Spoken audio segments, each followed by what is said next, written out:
शुक्र प्रोडक्शन के लघु कथा प्रतियोगिता के लिए मैं आंचल साहू छत्तीसगढ़ से ये लघु कथा भेज रही हूँ। ये मेरी लघु कथा मौलिक है, अप्रसारित है, अप्रकाशित है तथा यह मेरे स्वयं के द्वारा लिखी गई है। इस कहानी का शीर्षक है एक औरत के कितने रूप। सांची एक गरीब घर की लेकिन अपने पिता की लाडली बेटी थी। सांची की माँ उसे बचपन में ही छोड़कर जा चुकी थी, लेकिन उसके पिता जीतराम उसे बहुत ज़्यादा लाड प्यार करते थे। उसके पिता को अब सांची की शादी की चिंता सताने लगी थी।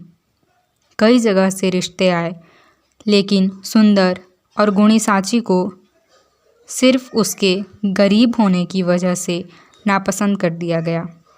लेकिन कहते हैं ना कि भगवान के घर में देर है मगर अंधेर नहीं। एक दिन गांव के ही किसी रिश्तेदार ने जीतराम को एक परिवार के बारे में बताया। शहर में रहने वाला एक अमीर परिवार और उनका इकलौता और पढ़ा लिखा लड़का अजीत। अजीत एक समझदार और सुलझा हुआ लड़का था। वह एक वकील था और दहेज प्रथा के सख्त खिलाफ था। उसे कहीं से सांची के बारे में पता चला और वह अगले ही दिन अपने माता पिता के साथ सांची को देखने चला आया।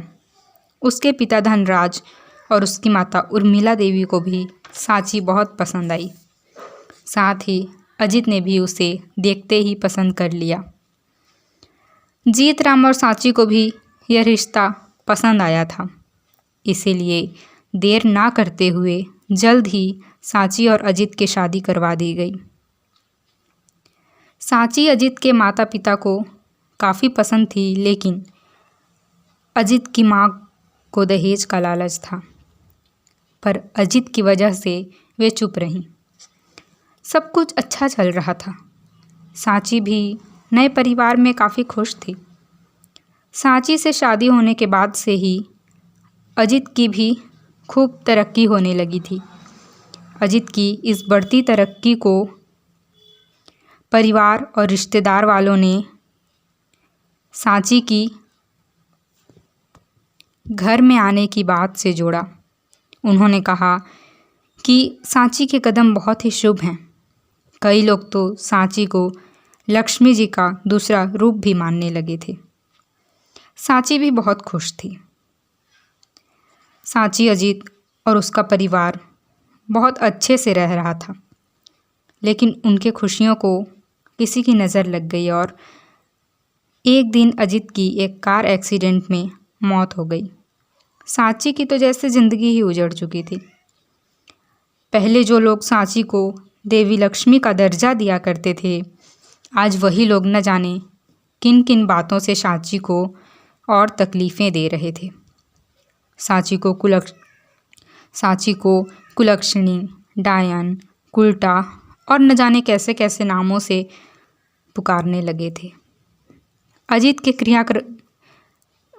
के क्रियाकर्म हो जाने के पश्चात सांची के ससुराल वालों ने उसे अशुभ कहकर घर से निकाल दिया।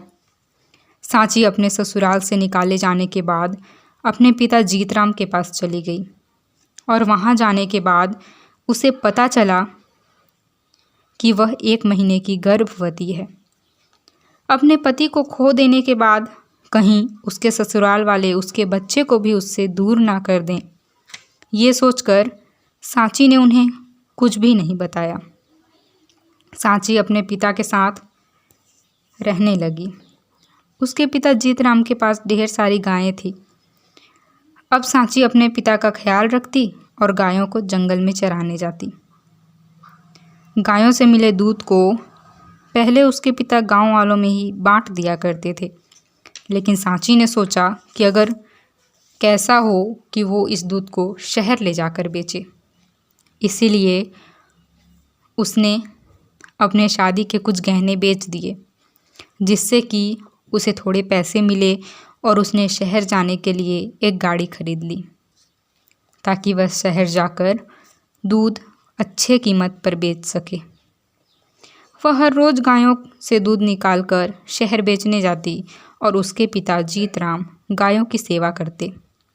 कमाए गए पैसों से घर का खर्च निकालने के बाद बाकी बचे पैसों को वह फिर से अपनी गौशाला में लगा देती। गौशाला ठीक करवाती, अन्य गायें खरीदती। धीरे धीरे समय बीतने लगा। अब सांची का 8वां महीना चल रहा था। अब वह शहर नहीं जा सकती थी, इसीलिए उसने कुछ लोगों को काम पर रखा, जिससे कि उसकी गायों की देखभाल भी हो सके और दूध शहर में ले जाकर बेचा जा सके। 2 महीने और बीते और सांची ने एक प्यारी सी बेटी को जन्म दिया। वह अपनी बेटी का अच्छे से ख्याल रखने लगी। साथ ही अब उसने और गाय भी खरीद ली थी और कुछ लोगों को काम पर रखने की वजह से उससे ज़्यादा मेहनत भी नहीं करनी पड़ती थी। उनके दूध में कोई भी मिलावट न होने के कारण उनका दूध शहर में भी काफ़ी प्रसिद्ध हो रहा था। सांची को अपना ससुराल छोड़े 1 साल हो चुका था, लेकिन सांची के ससुराल वालों ने उसकी कोई खोज खबर नहीं रखी थी। धीरे धीरे 4 साल भी बीत गए और सांची का ये काम ऊंचाइयों को छूने लगा, लेकिन इधर सांची के ससुराल वालों का काम ठप पड़ गया था।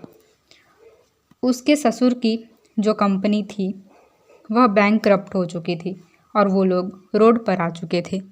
किसी तरह उन्हें सांची की इस तरक्की के बारे में पता चला और वह लालच में अंधे होकर फिर से जिस सांची को डायन और उल्टा कहकर निकाला था उसके पास प्यारी बहू, हमारी बहू ऐसा करते हुए वापस आए। लेकिन सांची ने इस बार उनके सामने पिघलकर उनकी मदद नहीं की, क्योंकि वह उनकी असलियत जान चुकी थी। तो जिस सांची को पहले लक्ष्मी, उसके बाद डायन, उल्टा और अब अपनी बेटी, अपनी बहू इस रूपों में देखा जा रहा था, वो सांची कितनी मुसीबतों से लड़कर अपने जीवन को ऐसा बना पाई थी। एक औरत की ज़िंदगी भी ऐसी ही होती है। कभी अच्छाई में उसे अच्छा माना जाता है और बुराई में बुरा।